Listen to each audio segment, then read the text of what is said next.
anything else, I can just open this in Remix. So this is what the contract looks like. Increase the font size so that it is visible to everybody. Now I need to import one more thing, which is the EIP 712 module from the Open Zeppelin contracts library. So what you can do is just copy.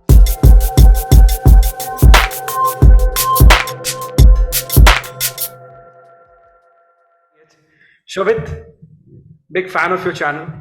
The content that you're creating on YouTube is just amazing. Mainly you're creating content on technical stuff, which not many people are doing it. And I love how you simplify the whole thing, right? Like everything. It's so very simple to understand.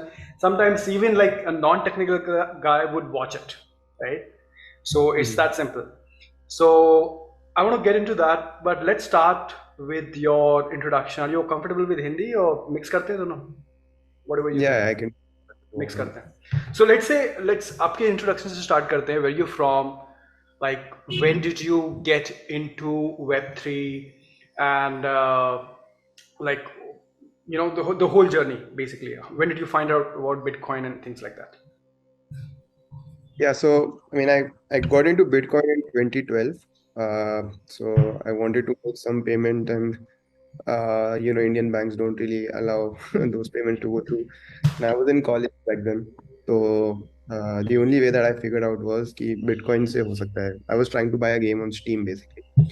So I was like, what is this Bitcoin? How do I sign up for it and all? Because I had a PayPal account at that time, so I thought it must be something similar. Then I started reading about it and I was like, whoa, this is something different. This is something which, is there and it solves my problem. So I was like, this is something that I should buy. So I bought a few Bitcoin back then in 2012. And, I bought a couple of games with it, which in the retrospect was very expensive. But yeah, I mean, so that's how I basically started learning about Bitcoin. I started working after college at Crowdfire, which it was the same founders which started Wazirex. So at Crowdfire also I was dabbling with Bitcoin. I introduced Bitcoin to like everybody in the team as well.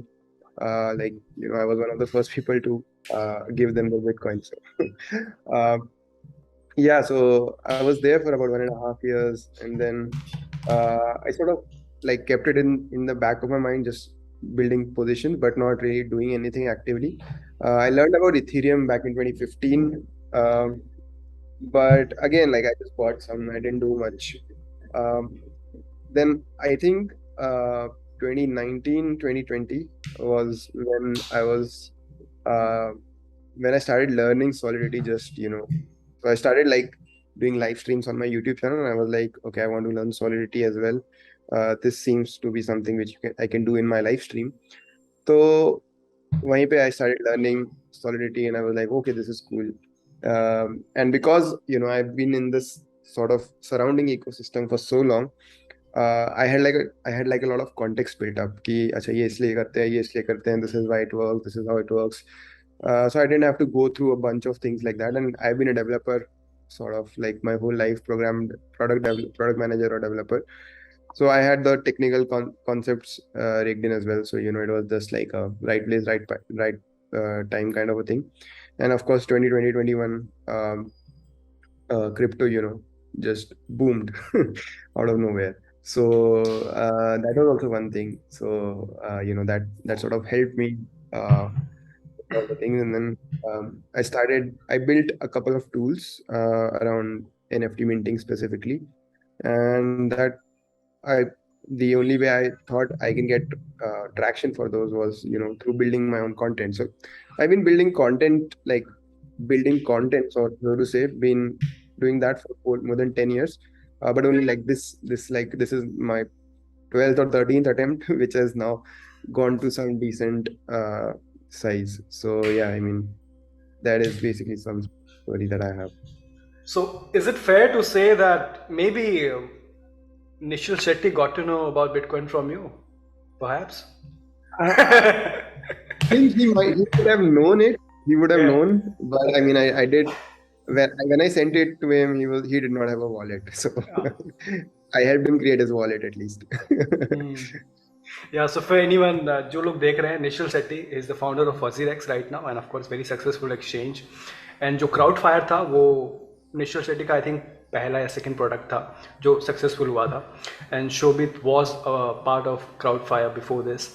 So Shobhit, how long so you joined Crowdfire, of course, as a tech dev, I guess. How long, like, have you been dev? Like, and when did it start? Like, did you study this in college or what? Computer science? What was it? I studied electrical and electronics, Hmm. which is also called a stream branch, but uh, uh, I did not study computer science. But first year of my college, I sort of fell in love with C, like development basically, and I started working. Like I had a uh, freelance career in college, so I've been working for about 10 years now. Hmm. Hmm. And so Ethereum, you got to know about 2015. You got to know about Ethereum, correct? And Uh, you learned that there is Solidity, a yeah, new so I mean, language. I found out about it because there was a sale going on and everyone was talking about ICO. it. Hmm. ICO, the Ethereum ICO, and I was like I was in my two mind because uh, by that time there have been multiple colored coins or Bitcoin Gold and Bitcoin Cash and whatnot, and everything was just like useless stuff. So I was like, should I spend that Bitcoin that I've accumulated? So I was like, Correct. probably not. So not the best decision that I've made in the hindsight, but like I mean, given the details that you had at that time, there were like a bunch of things that were coming on. Ripple was something that was going on. So I was like, I mean, there was no reason why it should succeed. Correct. So I absolutely agree with you. I mean, it's the same thing with me. Like in 2016, 2017, like once you're exposed to all of lot of these scams, then you start looking at everything that comes out as a scam. And I guess it was similar feeling for you for Ethereum also that you were not sure. Really, should I invest my Bitcoin into this? Should I give out my Bitcoin? Is I that mean, so I was not necessarily thinking that it is a scam, but what I thought was my Bitcoin is more valuable than probably the value that Ethereum will accrue. hmm. Uh, that was the thinking. So ये 2015 में था. So everyone who is watching, Shobit Yeah, was way too early, man. You were 2012. It's way too early. So, but you were yeah, hiding somewhere because I never knew about this unless I watched your channel the other day. So where were you hiding for yeah. so long? I mean, so I've done a lot of stuff, uh, in Web 2, so to say. Ah, ah. So yeah, I was one of the first people at Unacademy. I I had a agency that I was running for 4 years. I was also co-founder of Graphy, which was a new product by Unacademy. So Ah. yeah, I was mostly working on that. Oh wow, yeah, yeah. Let's talk about that. So basically, you were with Crowdfire in I think 2012 or something. And so can 14. you get 2014? So can you just take us through like even your Web2 journey, like, and then I also want to know like what are the current products that you've built right now. But let's start from the Web2 products that you've built, or were you were a part of. So 2014. So before anything, in college I built like 10, 12 products. Wow. Uh, Only one of them was successful, which was called InkMat. So it was a way to print your Instagram photos. So you go to the website, connect your Instagram, and then select your photos that you uploaded, and they show up on your doorstep. So that was one of the first products that actually worked. Which year? Like Which year was this? I launched this in 2014 itself. So there was like in the final exams, like the final exams of college. Uh, they were like I had just one exam remaining, and they were like 7 or 8 days of holiday. So I did not want to study, and I wanted to build something. So this is what I built, and yeah, this was something that I was working on part time. But I mean, I once I launched it, I think 2 months down the road, I joined Crowdfire.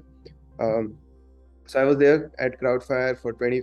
I joined in 2014 June, and then I left in 2015, mid of 2015, and I joined Unacademy. I was one of the first people at Unacademy, and I was also there for about a year. Then left Unacademy and started a agency to basically take on some work. So I shifted to Jaipur, which was my hometown, and I was taking basically projects and working on them. Then 2019, end of 2019, I started building a couple of other products. So in the meantime, I keep dabbling in products. I've made something called monitor certificates, which lets you know when your SSL certificates are about to expire, your HTTPS certificates, and it helps you not it helps you make sure that it doesn't expire. I built something called Streaks, which was a mobile app which helped you build habits by with a chaining method. I have also built something called JSON Keeper, which is like a decently sized dev tool where it's a so you have a website hosting server. This is a JSON hosting server. So JSON is something which developers use. I've also built something called Minterium, where you can go and get your own smart contract, your NFT smart contract, and upload your art to that smart contract one by one. And you can sell that anywhere else, any marketplace or whatever. So that is also something that I've built. And of course, Web3 Club. Hmm. Very interesting because okay, I forgot almost. So Unacademy, of course, I know now. They are now called as Graphy. So all of these product, it seems that like the one that you mentioned, like how many of these products are functional and like are you making money out of this like a SaaS product or something like that? Yeah, so monitor certificates makes, I don't know, $10,000 a year or something. Okay. Uh, then there is InkMat, which is still functional, but it doesn't work because the APIs have changed and I don't have enough time to sort of work on it. Then there's Streaks. It makes about $5,000 a year, which is a mobile app on Android. And then there's Minterium. It doesn't make money as such, but it has. I've facilitated about 50,000 NFT mints from there, and yeah, and then which was the other one? JSON Keeper. Yeah, it doesn't make money. It's just something that is there. So most of my products, I try to get people to follow me on Twitter or subscribe to me on YouTube or something like that. Yeah, because I don't think that's been your goal. You designed these products out of curiosity, out of excitement, I guess, out of just discovering yourself. Uh, but you're saying there are like one or two Web2 products which are making money yearly. So these are like yearly subscription, is it? Is that how they work? Yeah. So Streaks is a one-time payment. Monitor Certificates is an yearly subscription. Yeah. Hmm. Okay, so good. So we are now reached to Web3. So Materium is something that I know. I was exploring myself the other day because I was sort of thinking, okay, if one has to create their own NFTs of any number, 50, 100, because there are so many utilities which will be created through NFTs. So how does one do that without having a technical knowledge? So I sort of collected like few portals which lets you mint your own NFTs, and I found out about Minterium also, and then I happened to land, I guess, on your channel because I was curious like who is Minterium, like who is, and I think that's how, and then I got to know, okay, it's Shobhit's, that's how basically I know you for like last 3 4 months then, because I didn't know you. Mhm. I know you. I think because of Minterium, because in that process I got to. Okay, so let's talk about Minterium because Minterium is a Web3 product. I think, would you say that in terms of product, like a live product, would you say that Minterium is one Web3 product right now, or any others also? So I was making a Web3 game, which is like bucker.co.in, Hmm. but it was like a Farmville game where Ah, you get seeds and then you grow the seeds and you get trees, and then with the trees you get fruits, and then fruits give you seed, or you can sell the fruit for some tokens or something like that. So I was building that as well. But yeah, I mean, mostly I'm right now my Web3 journey is mostly limited to YouTube. I great. have a few products that I have made, but I have not like released them, so I won't call them that they've been made yet. Let's talk about Minterium because I also want to know about what you're trying to build with YouTube. Or should we? No, let's talk about Minterium. I'm interested in what is Minterium? Give us an overview. So Minterium is basically a, a tool with, it's an NFT maker. So you go to the site and then you log in with your MetaMask. It works on Polygon. So you fill in like what kind of contract, so you what kind of NFTs you want to sell. So right now, I think I'm only supporting 721 and 1155 is will be developed soon. Uh, so you go there, you put the name of the collection, your symbol and everything, and with one click and just gas fees that you need to pay, you get your NFT smart contract there. Now it also has a interface with which you can upload the art, give it a name, description, if you want to have a URL, and all those things. So you once you add those things, you can just mint an NFT for your smart contract. Once you have those NFTs, now you can list them up on whatever marketplaces support them. For example, OpenSea is the biggest Yeah. one. But people also put it on Rarible, Mintable, and all those things. Hmm. And so, how, like, what are the pros and cons? So, let's say someone wanting to launch their NFT collection and writing his own smart contract instead of Yeah. minting on Minterium. What's the difference? Are there any limitations that you will have if he uses Minterium? Minterium is a standardized service. It's not a custom this thing. So if you want some custom stuff, if you want like people, if you want that you don't want to mint but you want the users to mint directly, then there is something Minterium doesn't support. It is for artists to upload their NFT one by one. And secondly, why would you want to do it on your own smart contract and not, let's say, do it on OpenSea smart contract or Mintables or Raribles or whatnots? The biggest reason is, if later you want to give any sort of utility, it just makes it very easy if it is based on your smart contract and not uh, uh, a third party smart contract. Hmm. Yeah, but true. So would you say that, like, for example, people who can't write the smart contracts, who are non-technical, let's say there is an artist who wants to create, let's say, 500 NFTs of his own, right? And he has some plan down the line. So would you say that he has to get a dev for him to write a smart contract? Would you not suggest him to go with platforms like Minterium, or there are a couple of others also where you can mint your 500 NFTs? Uh, Depends a lot, right? Like what exactly do you want? If you want something standard, I think there are enough tools that you don't need a developer. Hmm. But let's say you want something which is not the standard way of doing stuff. Let's say you want, I don't know, in limited mints, or you want, uh, let's say, some sort of functionality in the smart contract itself, then you will have to code that up. Hmm. Yeah.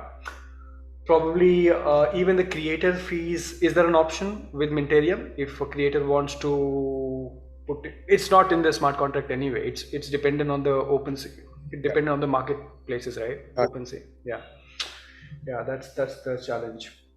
Okay, let's talk about Web3 Club that you're building. You're pushing content almost every day, I guess. And like I said in the beginning, your tutorials are really, really simple to understand. What is your goal with Web3 Club? So with Web3 Club, I want more developers to basically make the Web2 to Web3 jump. So this is not for people who are just getting started developing, because if you're just getting started, you should not start with Web3. You need to understand like the basics first.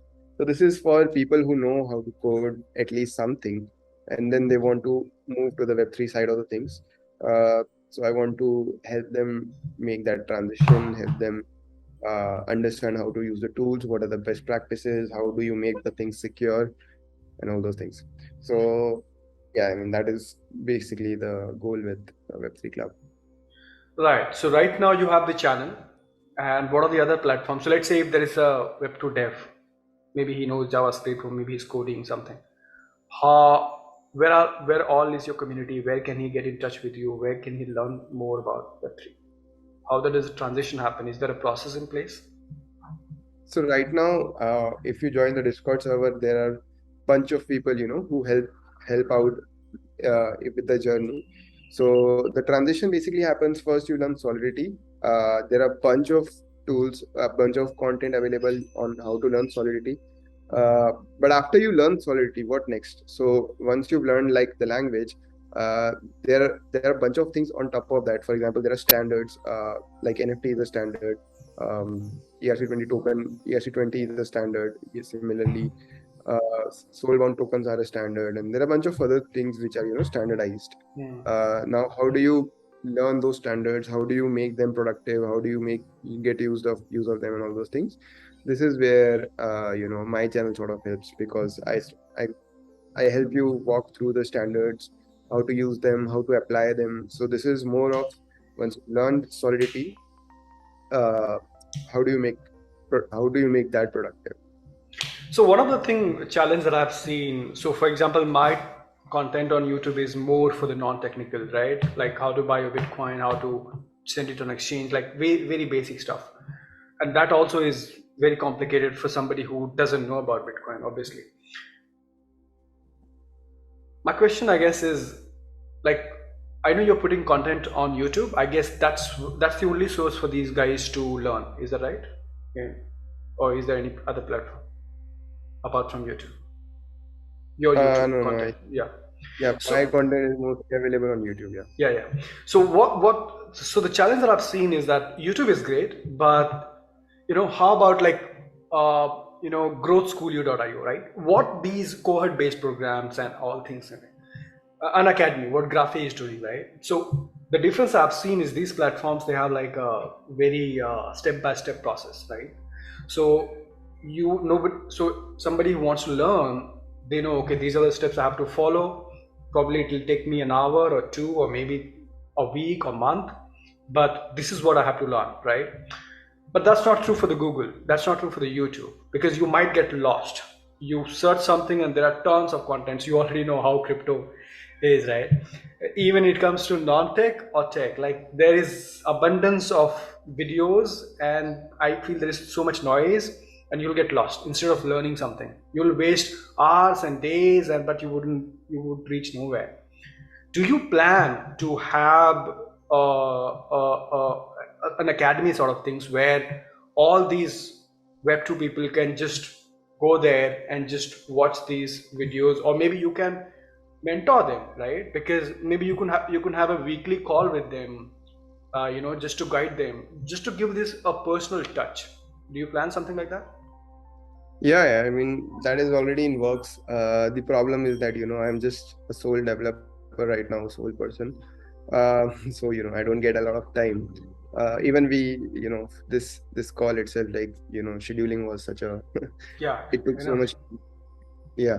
So which is why, things are not moving fast enough, as fast as I would like. And of course I have to, like, prepare every day for the YouTube video as well, so a lot of time goes over there. So yeah, I mean, that is something that I do plan to add in the future, at least a better playlist of sorts, if nothing Hmm. else, but yeah. Hmm. So for now, your whole focus is on creating content for Web3 YouTube channel, Web3 Club YouTube channel. Do you also like take on projects from different companies or different founders who wants to, or do you consult them or something like that? Do you also work on other projects in Yeah, so Web3? I do some auditing as well. I have a small team of devs that work with me. So we take on some consulting projects. We basically help companies with their Web3 part. So the rest of the things, you can get a bunch of developers already who can help you with that. But the Web3 part is where we come in and we help you with the mint button, or how do you connect your backend to a Web3, let's say smart contract or something like that, or even the chain, and how do you write your smart contracts and stuff like that. So this is where we come in and we help you with consulting. Great. And how do they reach? How do the projects reach you? Like, do you have? Because I have not got any information. I mean, all I know is YouTube channel. So, do you have another website or something, So yeah, another from firm or YouTube something? itself, yeah, YouTube itself, there's my email ID written over there. Ah, okay, okay, okay. Right. So that's how they approach you. That I need your help in building this, and like you design Yeah, this. so email is the best way actually, but some people do reach out on Discord as well, because I'm fairly active there. So Mm, on Discord, what happens is that there's my larger community as well. So some people don't are not, like, happy with, or can really afford to take afford my fees, to be honest.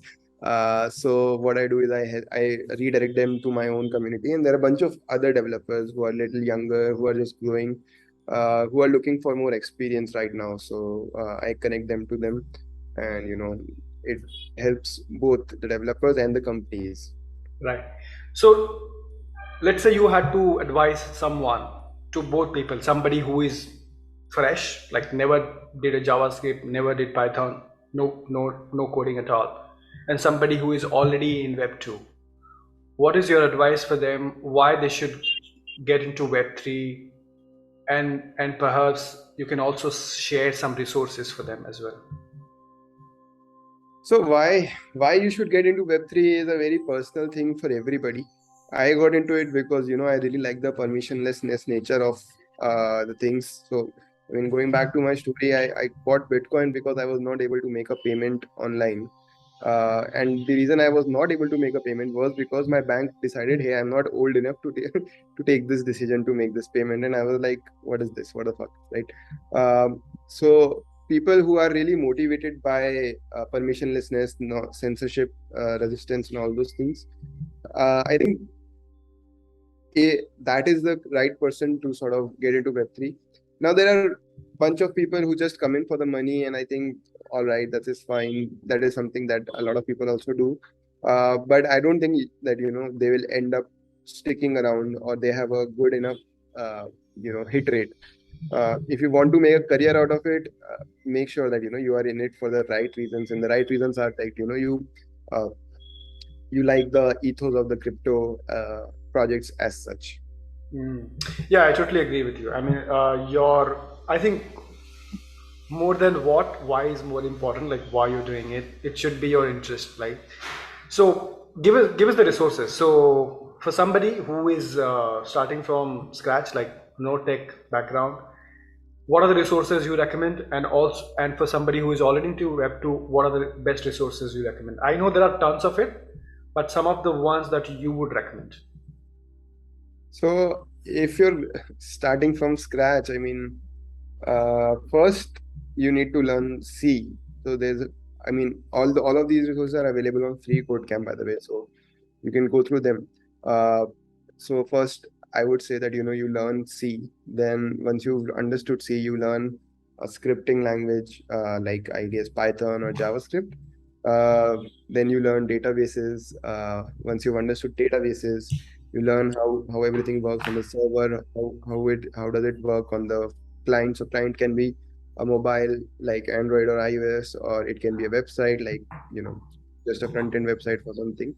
And if you understood all these things, then you should learn. If you want to get into Web3 now, you should learn Solidity for EVM based chains, and Rust for, let's say, Solana or Near or something like that.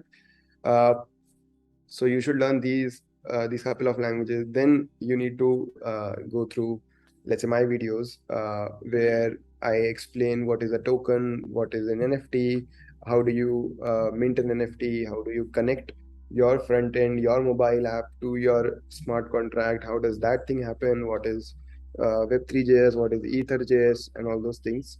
So this will be I guess, a journey for things. The resources, I think, see, I'm not really sure where to learn. I think it should be on Free Code Camp, but Python, JavaScript are there on Free Code Camp. Databases is something that I specifically learned through Coursera. Uh, uh, you can also learn through Coursera or get a book. Databases is something which haven't changed that much, at least in the last 20 years. So you can just directly learn from a book as well. Once you're done with that, you need to sort of, instead of learning now, you should now get into the mode where you can start building stuff. So at least like the way I build is through building some product or some project or something like that. So once you have like these sort of basics down, you start building websites, you start building mobile apps, you start building a server API, you start building full stack stuff. And that is how you sort of get mastery over there. And then you start learning Solidity via, let's say, Free Code Camp or App University. These are the two best resources that I found. Uh, or the best resources in my mind is actually to go through the documentation on Solidity's website. That is like otherwise the best thing to do. And once you understand basics of solidity, then you start building a token, you start building an NFT, you start connecting your website, your mobile app to your smart contract. And all these tutorials are then, you can find on my YouTube channel called Web3 Club. Um, and yeah, that is basically how you sort of progress. And then, then after that, it's just a matter Yeah. of your activity and how you apply all these concepts. Yeah, and then by that time, I think you will exactly be clear what you want to do. In terms of dev community, in terms of like blockchains like Ethereum, Solana. Solana is actively, of course, Akshay BD and what's his name, Tanmay. These guys are building dev community for Solana in India. And in terms of which, I think your answer is Ethereum, but what are the blockchains that you feel that have the best dev community and like there is so much activity happening?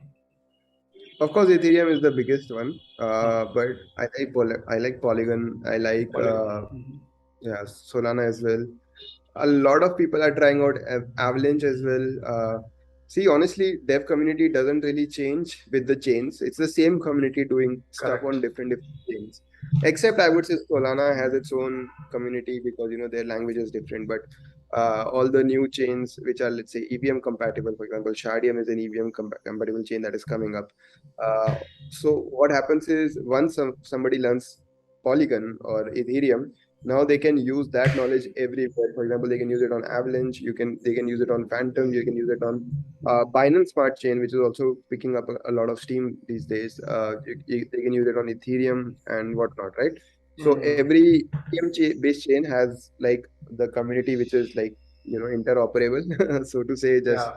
to the with the ethos of crypto. But yeah, Mm. And so there is so much happening in Web3. I see that. I mean, if you see from 2012, of course, then there was only Bitcoin. Then the Ethereum. When Ethereum came along, of course, it was early days. There was nothing. In 2017, also there was nothing except one could create ICOs and just sell. But after that, we saw DeFi happening, we saw NFTs happening, we saw DAOs happening. Now NFTs happening. So there is so much happening in the Web3. Like what what category? I'm not sure whether we can categorize them like this, but like what category interests you more than other? Like what keeps you more excited apart in terms of products building? Like you built Minterium, so of course I guess NFTs is something exciting to you. Similarly, like what are the other product categories, Web3 product categories that you I see like very yeah, I've started to like soulbound tokens a lot. So these are uh, like NFTs which you cannot transfer. correct. Uh, Soulbound tokens is something that I like. NFTs, of course, is like the most interesting one to me because that enables something that was previously not imaginable.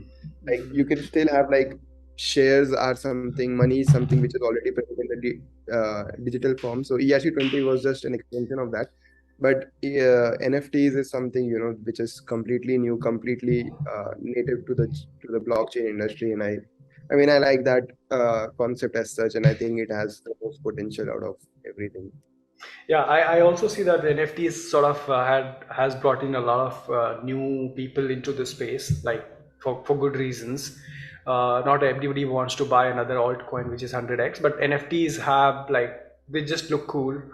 So yeah, I love NFTs because I feel that NFTs is also the way that we will be going mainstream. So that's really cool. Now we have like 4 5 minutes. In brief, like how do you see this space? What's your prediction? Not in terms of price, but in terms of utilities. Let's say in the next 2 years, where do you think we will be? I think In, 2 years down the line, people will realize this that everything need not be decentralized. Right now, everything people think is like subchain pedalo and all those Mhm. things. That is probably not the right way to go. I think there will be a healthy balance of centralization and decentralization, wherein if you want to own something, you will like take it away from the centralized thing and own it. Just like how it happens right now on for the exchanges, right? You buy something on the exchange and then you withdraw it. Similarly, I think games and NFTs and all those things, will work in that fashion where once you buy something, you will be able to withdraw it, or even if you don't buy it, if you earn something, you will be able to withdraw it. But once you withdraw, you cannot use it in the game itself. So to play the game, to do something, you put it back. And right now, I think a lot of things are focused on investing. That is something which needs to go away. You cannot play a game and just think, okay, if I use this sword, I will not be able to sell it, right? Yeah. If you think about games right now, you just buy something, you earn something, and you use it in the game itself, and that is why it makes it so much fun. And I think NFT and tokens should augment that. Like mostly people will want to spend it in the game. There will be some who will be like, I want to take it out, and so that I can sell it to some big whale players, and that is how I think it will sort of work. But yeah, I mean, I think there will be a healthy dose of centralization and decentralization. If there is something which gets very expensive, which gets very important, you will decentralize it. If it is a small thing, if it is a neutral thing, you will not decentralize it. You will keep it in a centralized exchange and just use it and stuff like that. Yeah, very interesting. Yeah, I think yeah, this is one thing, and also hopefully we will see many more utilities, like really people using it. So, for example, NFTs as in community access, right? So if you have this NFT, you can access to the community or courses or whatever, because I think there are so many communities being built like all across internet in a decentralized way, not depending on Google or Facebook, something like that. So yeah, I just hope that we have more utilities in the next 1 or 2 years and not just price speculation, because NFTs also in a way are just speculation on price as of now, I feel. But I hope that that changes in the next 2 years. We have real utilities, you know. Yeah. Amazing. Shobhit, this has been amazing. Where can people follow you? So, of course, I'm going to put your channel link, YouTube channel links. Where else can people follow you? Yeah, mostly Twitter. I am My Web3 club is Web3 Club without any space, without any underscore, and then my own personal handle is Shobhit, Shobhit, and then IC. Amazing. Great. It's been awesome. Thank you so much for doing this, Shobhit, and I hope to talk to you soon. Anything else you want to share before we wrap up? No, I guess that's pretty much it. Thank you. Great. Nice talking to you. See you soon. Bye bye.